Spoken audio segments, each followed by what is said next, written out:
नमस्कार मित्रों, जैसा कि आप सबों को ज्ञात होगा कि बीपीएससी के द्वारा बिहार में शिक्षक बहाली होने वाली है। उसके लिए आज वैकेंसी बीपीएससी ने जारी कर दी है, जिसमें ऑनलाइन आवेदन के लिए जो तिथि दी है वो 15 जून से शुरू होगी और 12 जुलाई तक चलेगी। यानी कि अब बीपीएससी का जो फॉर्म भरा होगा शिक्षक के लिए वह 15 जून से शुरू हो जाएगी और 12 जुलाई तक चलेगी। इसमें जो इससे संबंधित और सारी चीज़ें हैं हम लोग देखेंगे। उससे पहले आप लोग वीडियो को लाइक कर दें, चैनल को सब्सक्राइब कर दें एवं वीडियो को शेयर करें। ये बहाली कुल 1,70,461 पदों के लिए होने वाली है। 1,70,461 पद। इनमें 1 से 5 तक के पद हैं, 9 एवं 10 के पद हैं एवं 11 एवं 12 के। यानी कि प्राथमिक विद्यालय के लिए 1 से 5 तक की कक्षा के लिए जो शिक्षक बहाल होंगे उनके पद हैं। हाई स्कूल जो है 9वीं एवं 10वीं जिसको माध्यमिक कहते हैं उनके लिए जो पद है उनमें बहाली होगी एवं उच्चतर माध्यमिक विद्यालय में शिक्षकों के पद के लिए बहाली होगी।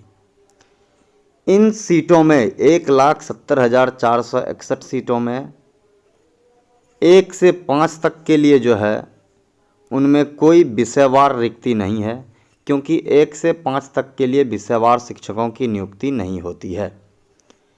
9 एवं 10 यानी कि माध्यमिक शिक्षक एवं उच्चतर माध्यमिक कक्षाओं के लिए विषयवार शिक्षकों की रिक्ति दी गई है। तो हम उनको भी देखेंगे कि किस जिले में कितनी सीटें हैं। इन सारी चीज़ों को देखेंगे।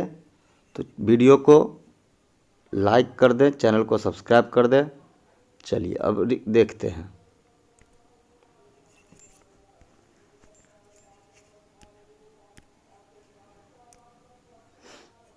देखिए, यहाँ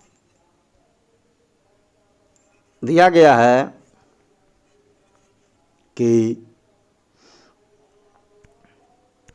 विज्ञापन संख्या 26/2023।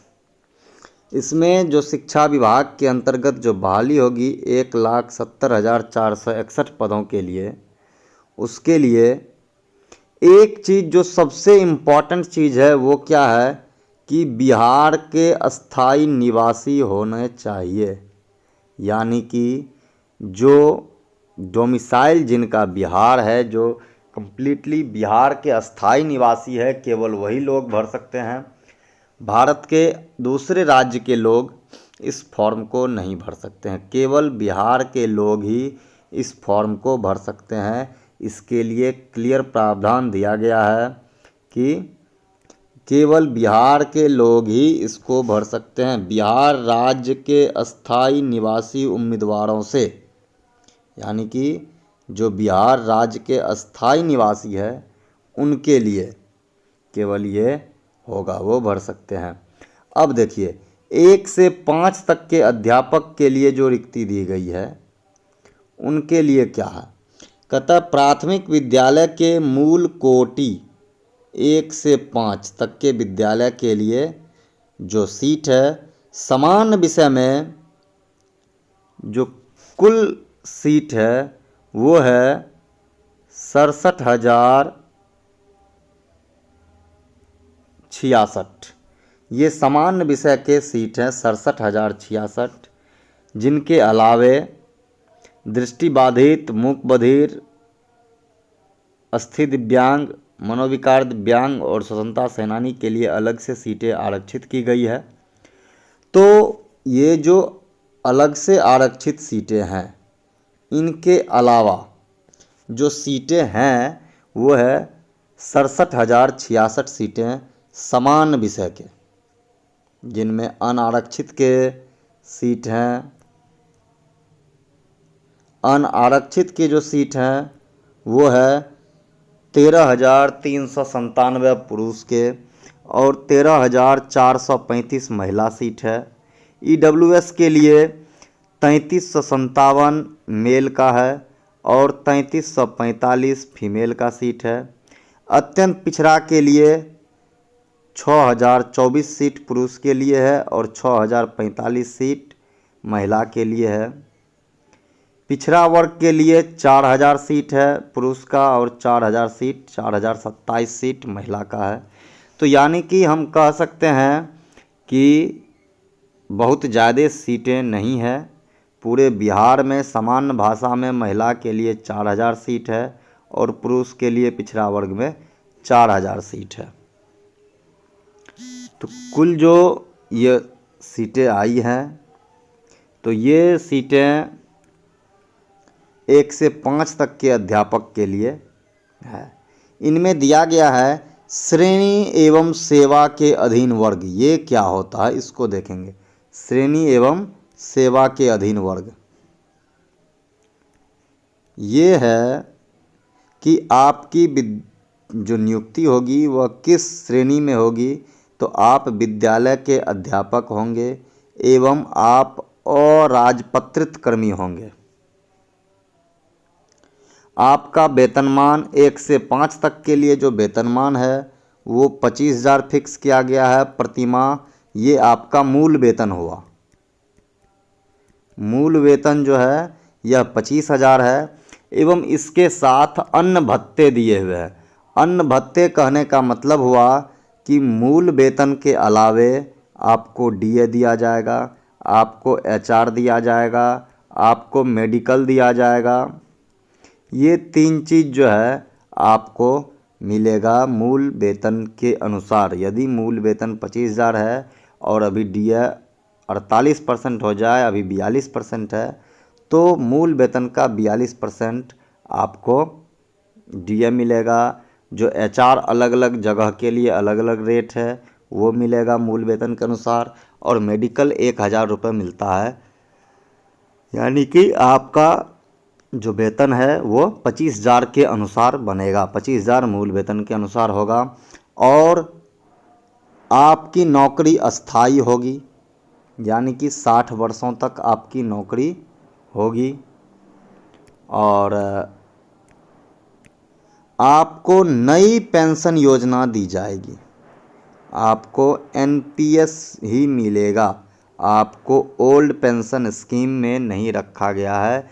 आपकी नौकरी के बाद आपको एनपीएस में ही ज्वाइन करना है। एनपीएस से ही आपको पेंशन दी जाएगी।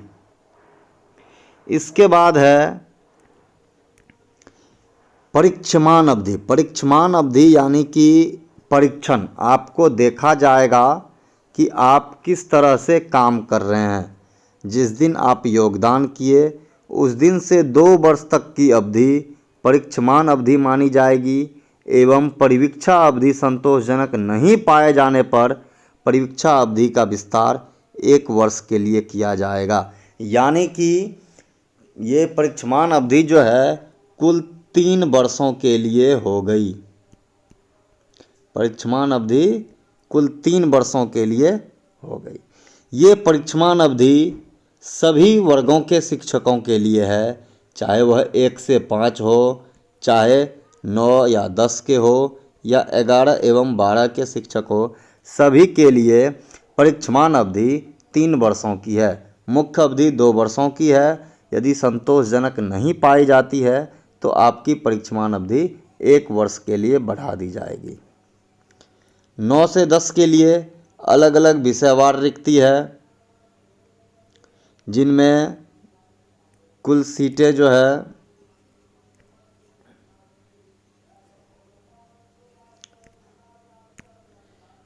कुल सीटें अनारक्षित के लिए 8,486 सीटें, महिला के लिए 4,779 सीटें हैं।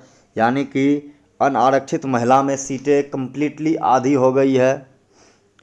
पिछड़ा वर्ग में 2600 सीट है पुरुष का और 1200 सीट है महिला का। इस तरह से कुल सीट जो है 32,916 है 9 एवं 10 के लिए, 9 एवं 10 कक्षा के लिए, यानी कि माध्यमिक कक्षा के लिए, माध्यमिक के लिए 32,916 सीटें हैं। अब आते हैं इसके बाद, इसमें भी वही है, परीक्षमान अवधि है जो 3 साल के लिए है, 2 साल की अवधि है, 1 साल का विस्तार है। इनमें मूल वेतन 31,000 है और इसमें भी नई पेंशन योजना है। 11 से 12 में भी वही चीज़ है, अलग अलग विषयवार सीटें हैं। कुल सीटें 57,602 सीटें हैं। 11th एवं 12th यानी कि हायर सेकेंडरी के लिए 57,602 सीटें हैं और इसका मूल वेतन 32,000 है। बाकी सारी कुछ समान है। अब उसके लिए अब जो दिया गया है वो हम लोग देखेंगे।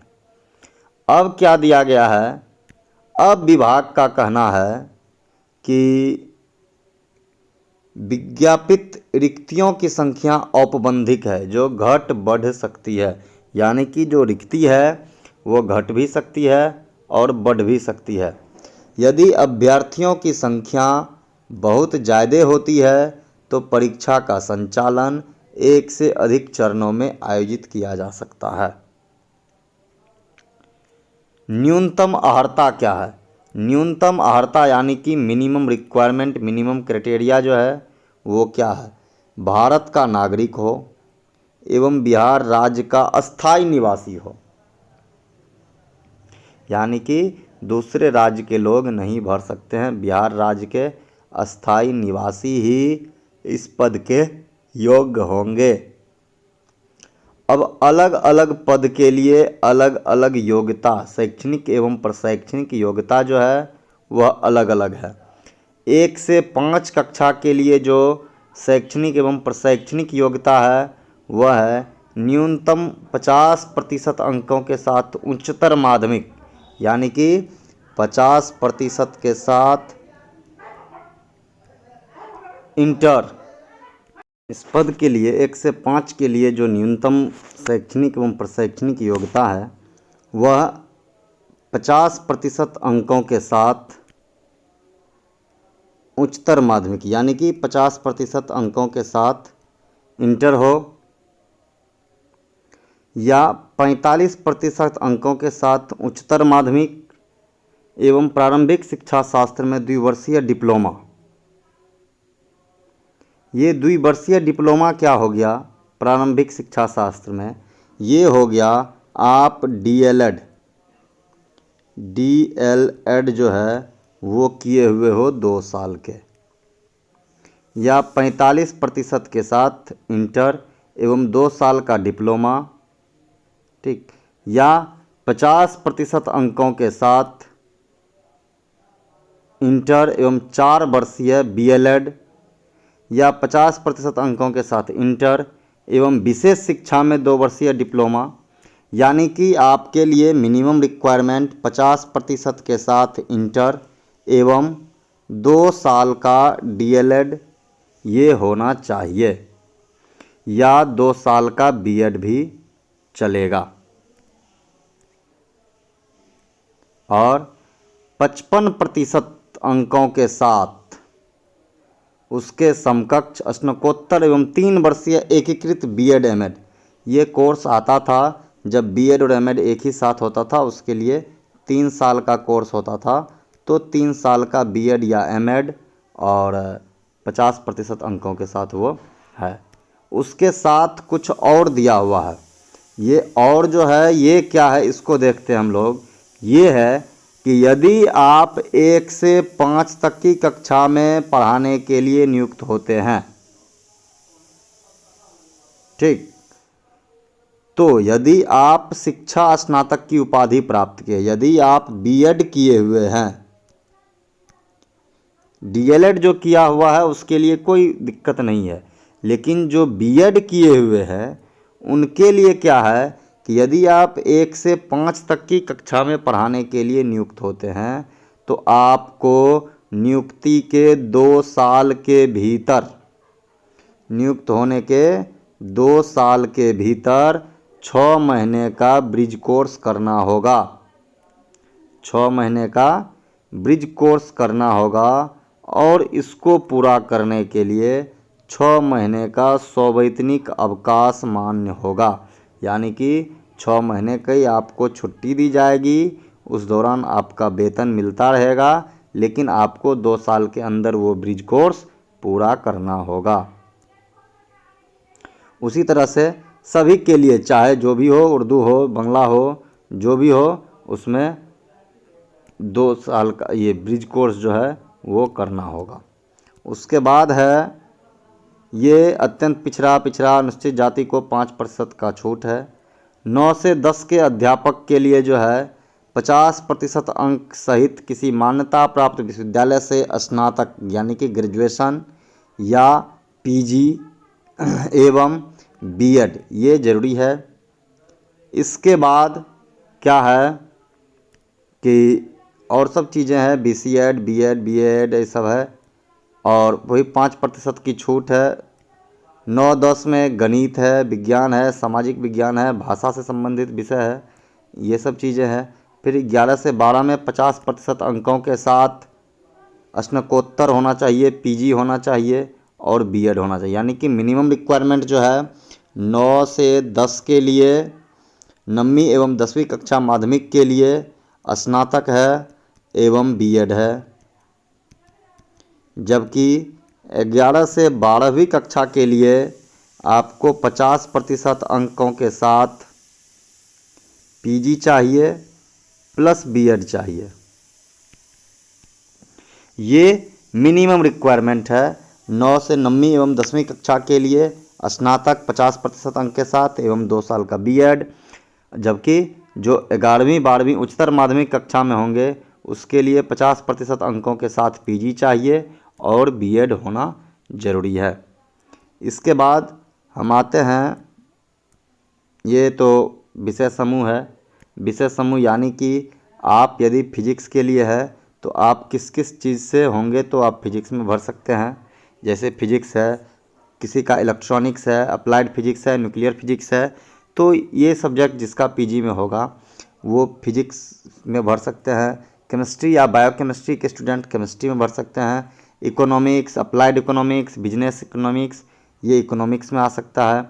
मास्टर डिग्री इन कॉमर्स जो होगा वो कॉमर्स में भर सकते हैं। एमकॉम, लेकिन एमकॉम की डिग्री जो है बिजनेस इकोनॉमिक्स की वो एलिजिबल नहीं है कॉमर्स के लिए। बिजनेस इकोनॉमिक्स की डिग्री केवल इकोनॉमिक्स के लिए एलिजिबल है, जबकि बिजनेस इकोनॉमिक्स और एमकॉम जो है वह कॉमर्स में एप्लीकेबल नहीं है। बायोलॉजी के लिए botany, zoology, life science, bioscience, genetics, microbiology, biotechnology, molecular biology, plant physiology, ये सब ग्रेजुएशन में हो सकता है।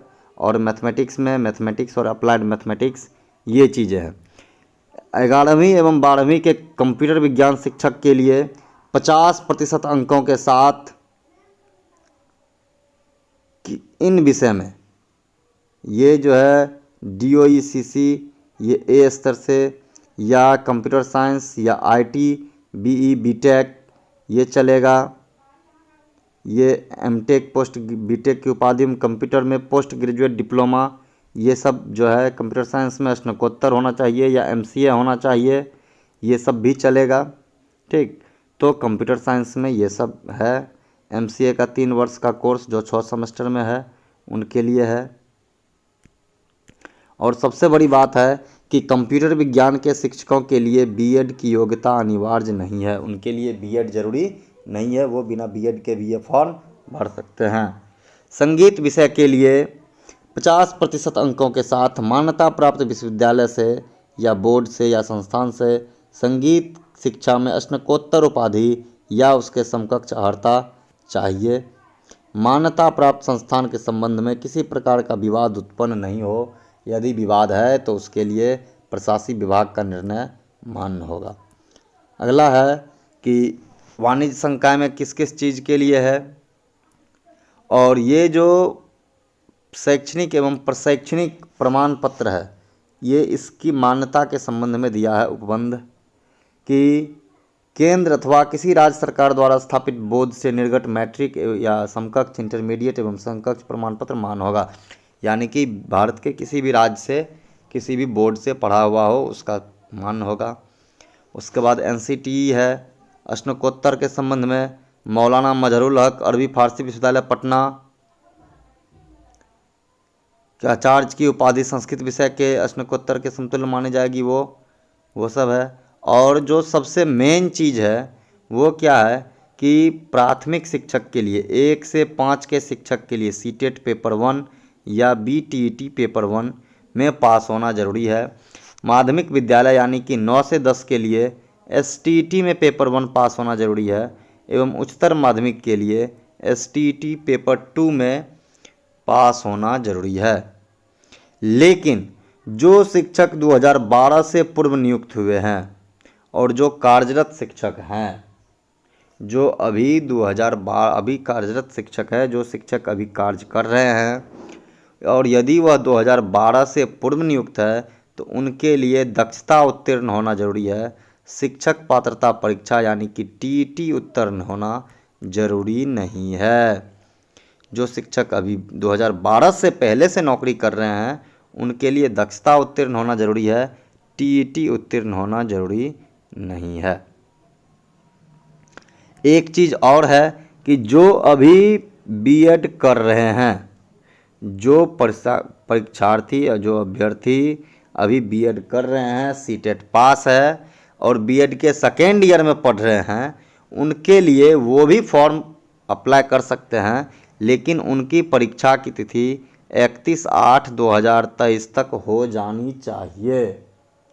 उनका सेकेंड सेमेस्टर का जो परीक्षा का आयोजन है 31/8/23 तक हो जाना चाहिए। यानी कि जो अभी सेकेंड ईयर में है उनके परीक्षा का आयोजन 31/8/23 तक हो जाना चाहिए, वो फॉर्म भर सकते हैं। वैसे अभ्यर्थी जो सेटेट पेपर 1 में पास है और प्रशिक्षण के अंतिम वर्ष में हो, वो भी वही चीज़ जो अभी बताए कि 31/8/23 तक उसका बीएड पूर्ण हो जाना चाहिए। आयु सीमा, एज लिमिट क्या है? एज लिमिट के लिए कट ऑफ 1 अगस्त 2023 होगी। न्यूनतम आयु 1 से 5 के लिए 18 वर्ष एवं माध्यमिक उच्चतर माध्यमिक के लिए न्यूनतम आयु 21 वर्ष है। अनारक्षित पुरुष 37 वर्ष, पिछड़ा वर्ग के लिए 40 वर्ष, अनुसूचित जाति जनजाति पुरुष महिला के लिए 42 वर्ष है और सेवानिवृत्ति की आयु 60 वर्ष निर्धारित है। आयु सीमा में छूट 10 वर्ष की दी गई है और जो शिक्षक अभी पंचायती राज संस्था के अंतर्गत नियुक्त है उनके लिए अधिकतम आयु सीमा शिथिल रहेगा। जो शिक्षक अभी पहले से नियुक्त हैं, कार्यरत है, उनके लिए उम्र सीमा शिथिल कर दी गई है कि यदि वह 50 वर्ष, 58 वर्ष, 59 वर्ष का भी है तो वह भी फॉर्म भर सकता है। दिव्यांग के लिए 10 वर्षों की छूट है, लेकिन उसके लिए सक्षम प्राधिकार से प्रमाण पत्र जमा करना होगा।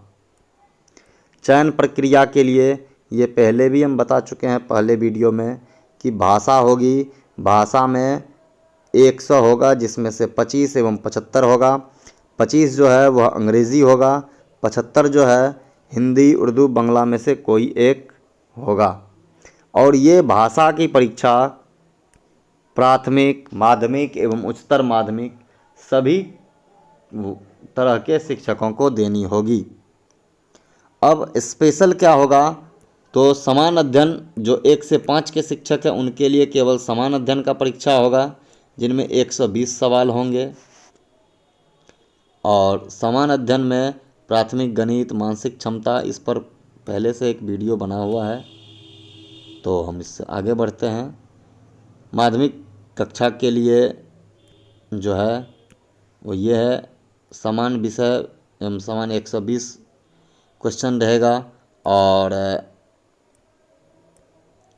जो प्रश्नों की संख्या जो उसका जो मूल विषय है उसमें 80 एवं 40 होगा।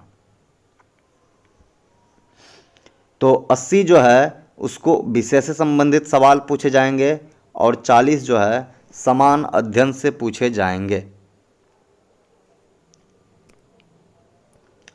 इसी तरह से उच्चतर माध्यमिक के लिए भी 2 घंटे की परीक्षा में 120 सवाल होंगे। 80 उसको अपने विषय से और 40 जो है यह 40 सवाल समान अध्ययन से रहेंगे। अब आगे बढ़ते हैं। निगेटिव होगा, दोनों परीक्षा MCQ होगा।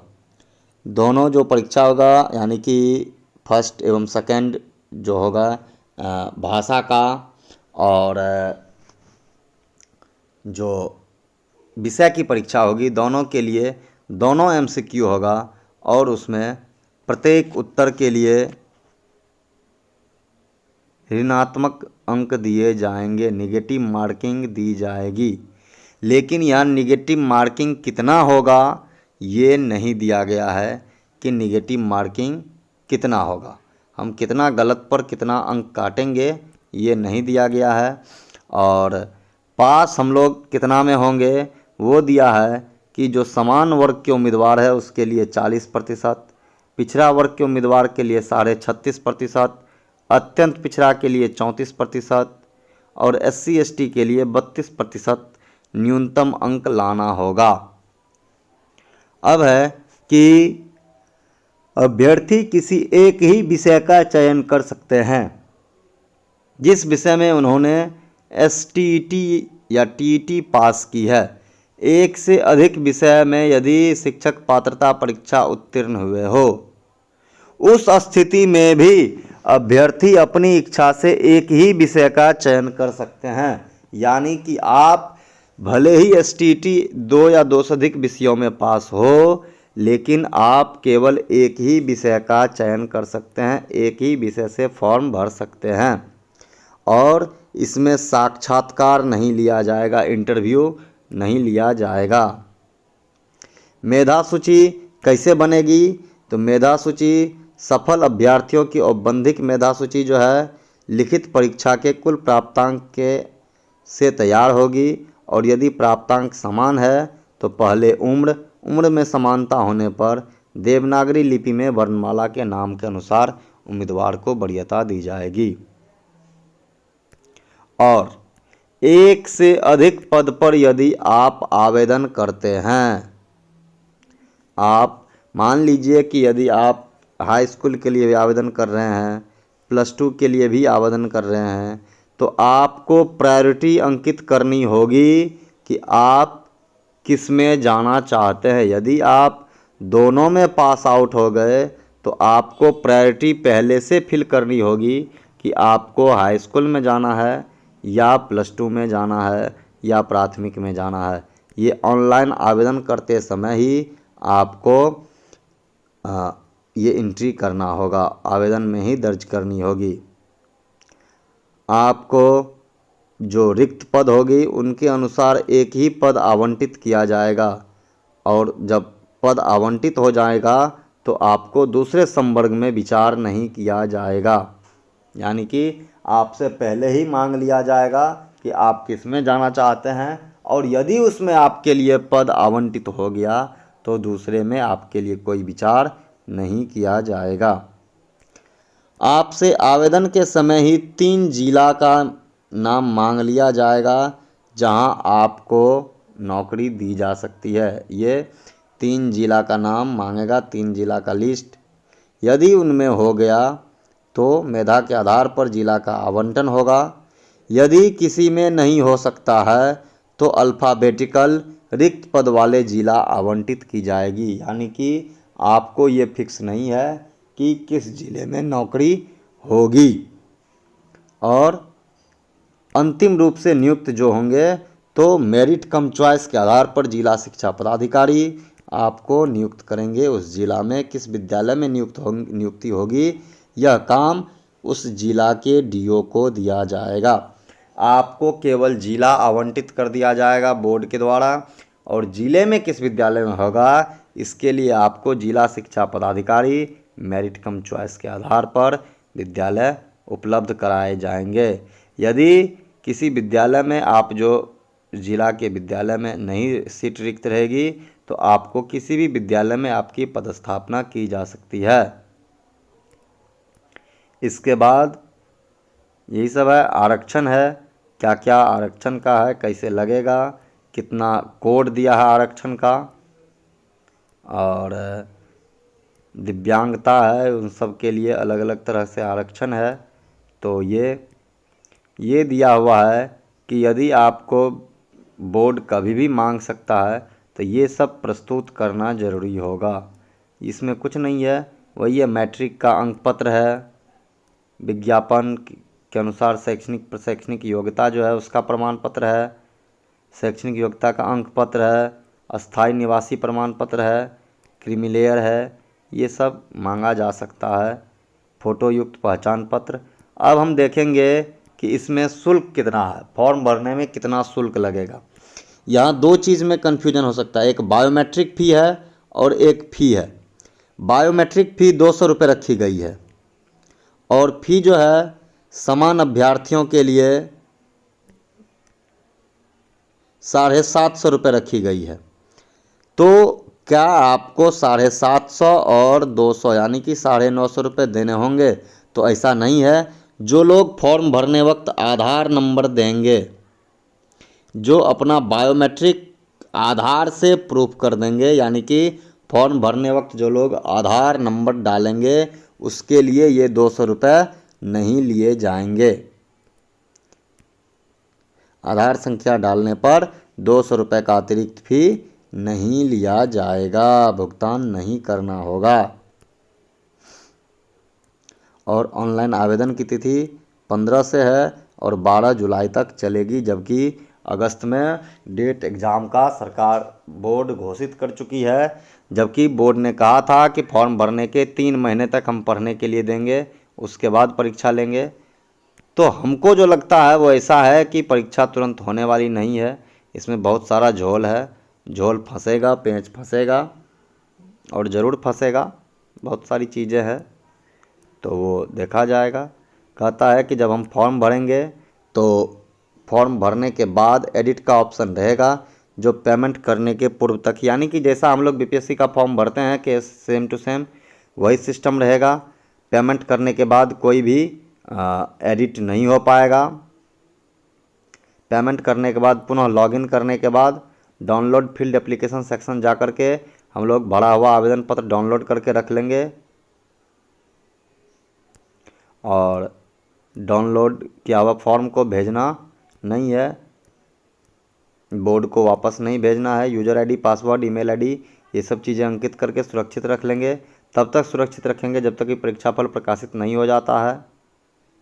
केवल रजिस्ट्रेशन करने के बाद यह नहीं माना जाएगा कि आपने ऑनलाइन आवेदन भर लिया है। ये सारी चीज़ें हैं। फिर अभ्यर्थी को ऑनलाइन आवेदन करते समय अपनी स्पष्ट तस्वीर वेब कैम के माध्यम से खींचकर अपलोड करना है, यानी कि कैमरा जो लगा हुआ है, कंप्यूटर में जो कैमरा लगता है वेब कैम, वो तस्वीर अपलोड करना है। हिंदी एवं अंग्रेजी में हस्ताक्षर को स्कैन करके अपलोड करना है और हिंदी एवं अंग्रेजी का हस्ताक्षर सुस्पष्ट होना चाहिए। वो श्रुतिलेख के लिए है अलग से। उसके बाद यदि कहता ऑनलाइन भुगतान में इंटरनेट व्यवधान कारण हो गया तो आपको वापस पैसा नहीं मिलेगा। और आवेदक यह भी सुनिश्चित कर ले कि डाउनलोड किए गए आवेदन की हार्ड कॉपी के प्रत्येक पृष्ठ पर रजिस्ट्रेशन नंबर लिखा हुआ होगा, बार कोड होगा, सबमिटेड एप्लीकेशन नंबर होगा, ये सारा कुछ लिखा हुआ रहेगा। हार्ड कॉपी डाउनलोड करके अपने पास रख लेंगे, क्योंकि यह बोर्ड के द्वारा कभी भी मांगा जा सकता है। और इस तरह से फॉर्म भरने की शुरुआत 15 से होगी। अब हम लोग चलते हैं, देखते हैं कि रिक्ति क्या है, किसमें कितना रिक्ति है वो एक बार देख लेते हैं। 1 से 5 की कक्षाओं में जो रिक्ति है मधेपुरा जिला में हम लोग देख लेते हैं। कुल रिक्ति 3000 ही है, जिसमें से 183 सीट बीसी कैटेगरी के लिए है, 153 सीट EWS कैटेगरी के लिए है और 611 सीट अनरिजर्व के लिए है। यानी कि ये बहुत कम सीट है, पूरे मधेपुरा ज़िला में 183 सीट है मात्र। तो इस हिसाब से आप लोग तैयारी में लग जाइए। हम भी कोशिश करेंगे कि कुछ कुछ चीज़ें आप लोगों को बताएं। धन्यवाद।